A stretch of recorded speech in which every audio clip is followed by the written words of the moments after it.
Alors, nous avons 13 minutes 59. Ça s'améliore. Bon, alors, clap 4 sur le maléfice du doute. Donc, après avoir vu tout ce qu'on a regardé, on peut se demander comment naît au niveau archétypal le maléfice du doute. Le maléfice du doute, c'est la peur, bien sûr. Alors, la peur, elle naît dans ce qu'on appelle l'archétype du jardin d'Éden. Elle naît quand arrive l'arbre de la connaissance, c'est-à-dire l'arbre de la connaissance correspond au cerveau limbique de l'animal humain. Donc le cerveau limbique, il a pour fonction, pour programme, d'assurer la survie du corps. Et cette survie du corps va être possible grâce à l'analyse des éléments extérieurs qui sont de l'ordre de chaud-froid, haut et bas, etc. Donc des évaluations de deux opposés. Donc ça, c'est l'arbre de la connaissance du bien et du mal. Donc le bien et le mal sont les opposés. Quelles que soient les notions qui sont visitées, il y a toujours une évaluation. Et cette évaluation s'appelle le libre arbitre. Voilà. Donc au niveau archétypal, on a aussi dans le mythe de la Genèse, du Jardin d'Éden, on a deux anges qui gardent l'arbre de vie. Donc ça, c'est très intéressant. Parce que ça, c'est ce qui n'est pas accessible à l'animal humain qui est gouverné par son cerveau limbique. Mais à un certain stade d'évolution du corps, de montée en vibration grâce à ce système d'opposition bien-mal, vraiment je condense là, hein. Tac. Ça fait de la caricature condensée, mais bon. Donc on a ces deux anges qui sont bien sûr archétypaux, et après on va parler du combat de Jacob avec l'ange, et on va mieux comprendre. Donc ces deux anges sont archétypaux et ils sont intérieurs, ce sont les forces opposées, par exemple on peut dire la force et le côté obscur de la force. Ces deux anges sont la force et le côté obscur de la force. Ces deux forces s'opposent dans le subatome, donc dans chacun de nos atomes, qu'ils soient dans notre corps ou qu'ils soient dans le soleil ou dans la lune, peu importe. Enfin, bon. Tous les atomes sont de même principe, enfin ont les mêmes principes de circulation du mouvement, de l'énergie. Ces deux anges archétypaux sont tous les deux de chaque côté d'une épée qui tourne en rond sur elle-même et qui est flamboyante. C'est une épée de feu. Et cette épée, bien sûr, symbolise le Logos. Le Logos, on peut voir que c'est le vaisseau du Logos qui emmène Néo à la source dans Matrix. Voilà, c'est quand même très intéressant ça. Bon, c'est pas pour rien. Donc le Logos, c'est cette paix qui... lapsus évidemment, c'est cette épée, parce que évidemment quand on traverse ce barrage des deux anges, on obtient la paix de l'arbre de vie. Cette épée flamboyante, elle tourne en rond, elle représente aussi la boucle temporelle du mouvement de l'esprit, parce que cette épée qui est le logos, le verbe, ça représente aussi l'esprit, c'est-à-dire l'énergie en mouvement. Mais ça peut représenter aussi la parole, c'est-à-dire le son qui produit la matière. Regardez la cinématique. Voilà, la cinématique, c'est la science du son qui produit la matière. Enfin, c'est la science de l'observation du son qui produit la matière. Donc, ces deux anges représentent le bien et le mal au niveau de la force et du côté obscur de la force. Et donc, le bien et le mal, donc les deux anges bien et mal, un petit peu comme quand on a le diable et l'ange au-dessus de l'épaule, là, comme dans... c'est quoi ce film avec Christian Clavier et Gérard Depardieu là, enfin, Les Anges Gardiens peut-être, oui c'est ça. C'est assez rigolo ce film-là. Enfin bref. Donc c'est un petit peu ça. Et donc ces deux anges gardent bien sûr l'entrée du jardin originel, du jardin pur, là où se trouve l'arbre de vie, et donc nous barrent l'accès de la source. Les sources d'eau vive dont parle le dernier livre de l'Apocalypse, où tout est gratuit. Voilà. Et là, on y est en ce moment, dans cette période de l'histoire humaine, on est proche de cette énergie du vide qui rend tout gratuit. Mais est-ce que la psyché peut le supporter? Voilà, c'est ça la vraie problématique. Oui, elle va pouvoir le supporter quand elle aura compris vraiment le système de circulation, le système de barrage du fossoyeur. Je ne vais pas tarder à publier l'audio vidéo sur le barrage du fossoyeur parce qu'il est bientôt prêt. Donc voilà. Donc, ce barrage-là du fossoyeur, donc de l'ange du bien et de l'ange du mal, qui est donc gardé aussi par cette épée qui tourne en rond, qui est la boucle temporelle de l'espace-temps du subatome, donc de la gravité. Non pas de la gravitation n'est pas un problème, mais la gravité, c'est-à-dire la lourdeur, c'est cette lourdeur que nous connaissons aujourd'hui sur la Terre dans cette densité, est due au fait que la gravitation est trop rapide. Donc ça crée un déséquilibre dans l'équilibre des forces en fait. Enfin, l'équilibre des forces est quand même pas trop mal maintenu, mais dans sa manifestation matérielle, l'équilibre des forces n'est pas réalisé encore. Voilà. Il est quand même pas trop mal dans le subatome parce que du coup ça stabilise quand même l'univers, mais il y a quand même un déséquilibre dans le résultat de la manifestation. Donc il faut passer de la matière à la moitié. Citation de L.A.B., qui est ma fille. Donc on doit donc passer de l'arbre de la connaissance à l'arbre de vie, et pour réaliser ça, il est nécessaire, je vais m'appliquer à ne plus dire il faut, ça va pas être facile parce que quand on est sur des rails, il est nécessaire, enfin en tout cas il est avantageux, parce qu'il n'est pas si nécessaire que ça, hein, c'est pas indispensable.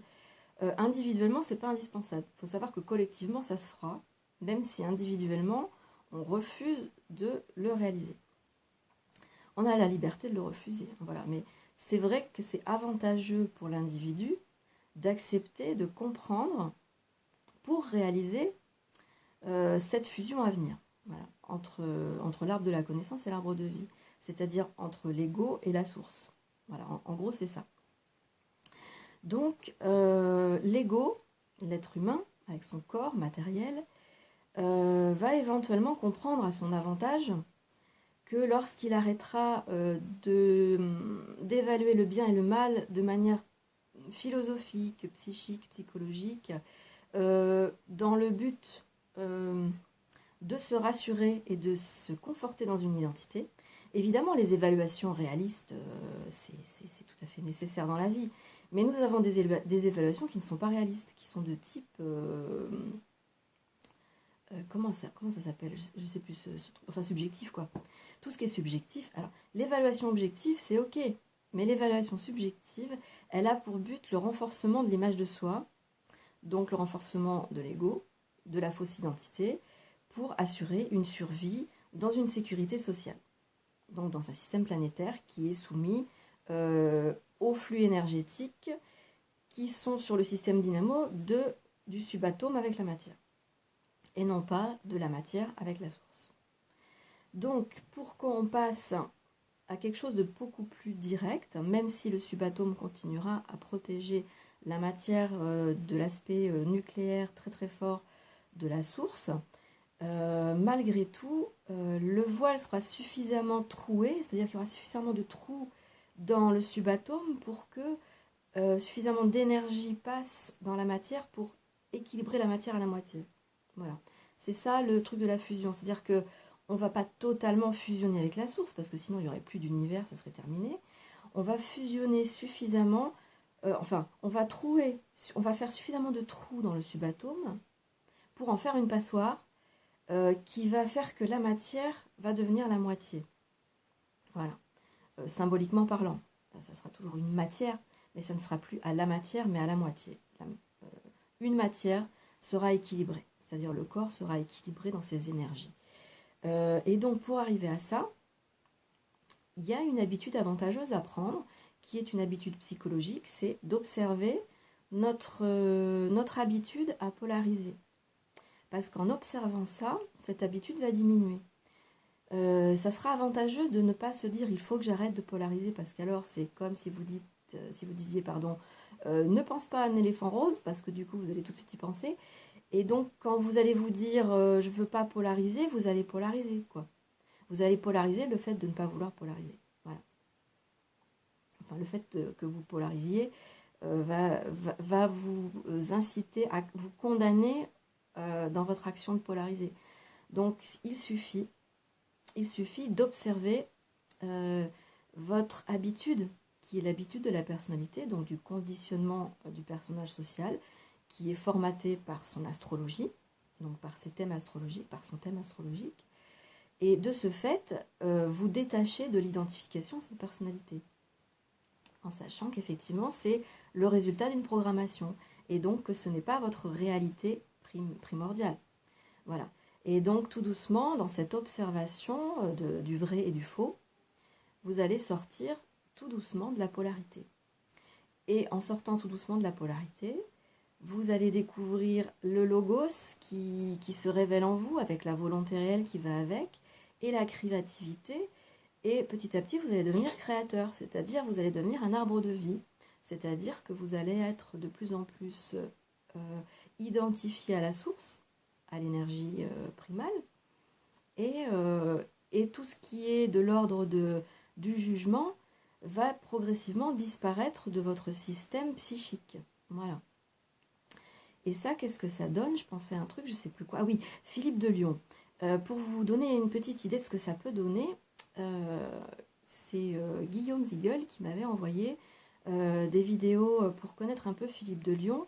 J'ai très vite survolé parce que c'est très très riche, mais bon, moi je ne m'appesantis pas sur quoi que ce soit, mais j'en ai suffisamment écouté pour retenir quelque chose qui m'a semblé essentiel, c'est-à-dire que Philippe de Lyon, dans tout ce qu'il faisait, qui était un homme christique, qui arrivait à faire ce qu'on appelle des miracles, parce qu'il avait, il avait connecté avec la source, et il avait compris comment on connecte avec la source. Et donc il expliquait aux gens qui venaient dans des assemblées phénoménales pour voir les miracles de Philippe de Lyon, il expliquait à chacun, une fois qu'il avait fait ces petits miracles, qu'il avait guéri tout le monde, il expliquait maintenant, si vous voulez continuer à avoir des miracles, il faut que vous arrêtiez de médire, de dire du mal des autres.